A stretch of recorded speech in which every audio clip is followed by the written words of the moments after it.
जय श्री कृष्ण। हर हर महादेव। इस चैनल के माध्यम से आज मैं आप सभी को 5वें ज्योतिर्लिंग के बारे में बताऊंगा। 5वां ज्योतिर्लिंग श्री भीमशंकर ज्योतिर्लिंग के नाम से जाना जाता है। यह ज्योतिर्लिंग महाराष्ट्र के पुणे जिले में भीमाशंकर और रथांचल पर्वत की पहाड़ियों पर स्थित है। इसकी कथा शिव पुराण में दी गई है। आइए कथा शुरू करते हैं। इससे पहले भगवान शिव भोलेनाथ देवों के देव महादेव से प्रार्थना करते हैं कि हे भोलेनाथ, आप अपनी कृपा हम सब पर सदैव बना के रखें। प्राचीन समय में एक त्रिपुरा नाम का राक्षस था।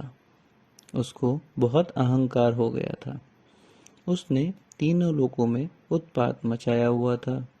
देवतागण जब बहुत दुखी हो गए तब महादेव त्रिपुरासुर राक्षस को मारने के लिए निकले।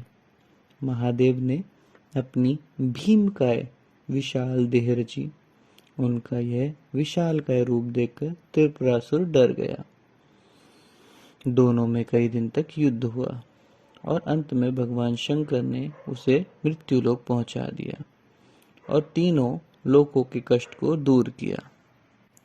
युद्ध से थक जाने पर आराम करने हेतु वह सह्याद्री के एक ऊंचे स्थान पर जा बैठे। उनके शरीर से पसीने की हजारों धाराएं बह रही थी जो एक कुंड में जा गिरी। इस कुंड से भीमा नाम की नदी निकली। इसी नदी का निकास आज भी देखा जा सकता है।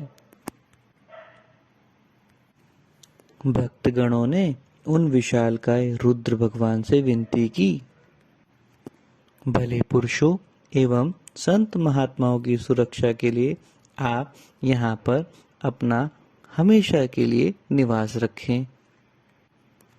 भगवान शंकर जी ने उनकी यह प्रार्थना स्वीकार कर ली और ज्योतिर्लिंग के रूप में हमेशा के लिए वहां स्थित हो गए।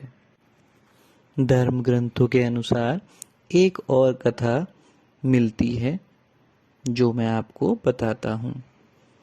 भीमानाथ नाम का एक राक्षस था जिसकी माता का नाम करकटी तथा पिता का नाम कुंभकर्ण था। वह बड़ा अधर्मी और कष्ट पहुंचाने वाला राक्षस था। उसने जब अपनी माता से पिता के बारे में पूछा तो उसके रहने के स्थान में जानना चाहा। उसकी माता ने कहा कि तेरे पिता का नाम कुंभकर्ण था। वे लंकापति रावण के भाई थे। राम जी के द्वारा तेरे पिता युद्ध में मारे गए। माँ से ऐसा जानकर वह राम जी एवं सभी देवताओं से युद्ध करने को तत्पर हो उठा। उसने घोर तपस्या की और ब्रह्मा जी को प्रसन्न कर लिया। ब्रह्मा जी से उसने अत्यंत बलशाली होने का वरदान ले लिया। इस बल द्वारा उसने इंद्र आदि सभी देवताओं को पराजित कर अपने वश में कर लिया। इसके बाद उसने शंकर जी के भक्त काम रूपेश्वर का हरण कर लिया और उसको कैद में डाल दिया। कैद में भी काम रूपेश्वर नित्य प्रति नियम पूर्वक भगवान शंकर जी की आराधना करता रहता था और उनकी स्त्री भी भगवान शंकर जी की आराधना में लगी रहती थी। ब्रह्मा विष्णु दोनों भगवान शंकर के पास गए और उस दुष्ट राक्षस से रक्षा करने के लिए विनती करने लगे। भगवान शंकर ने उनका धैर्य बंधवाया तथा उन्हें आश्वासन देकर भेज दिया। इस बीच भीमा को ज्ञात हुआ कि काम रूपेश्वर तो उसको मारने के लिए यज्ञ कर रहा है।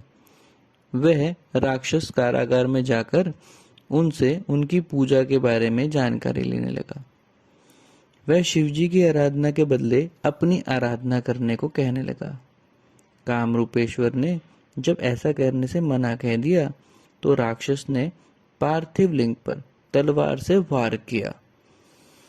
इससे पहले कि उसकी तलवार शिवलिंग तक पहुंच पाती, भगवान शंकर वहां प्रकट हो गए और फिर त्रिशूल, धनुष, बाण, परिधि आदि से दोनों में भयंकर लड़ाई हुई।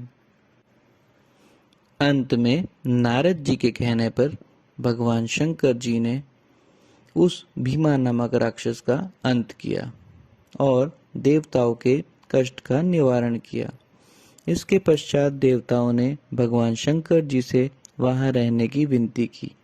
शंकर जी ने सब मनुष्यों के कल्याण के लिए इस प्रार्थना को स्वीकार कर लिया और भीम शंकर नामक ज्योतिर्लिंग के रूप में वहां स्थापित हो गए। बोलिए हर हर महादेव, जय शिव शंकर। ओम नमः शिवाय। मैं आशा करता हूँ यह वीडियो आप सभी को पसंद आया होगा। इस वीडियो को लाइक कीजिए, चैनल को सब्सक्राइब कीजिए और इस वीडियो को अधिक से अधिक शेयर कीजिए। धन्यवाद।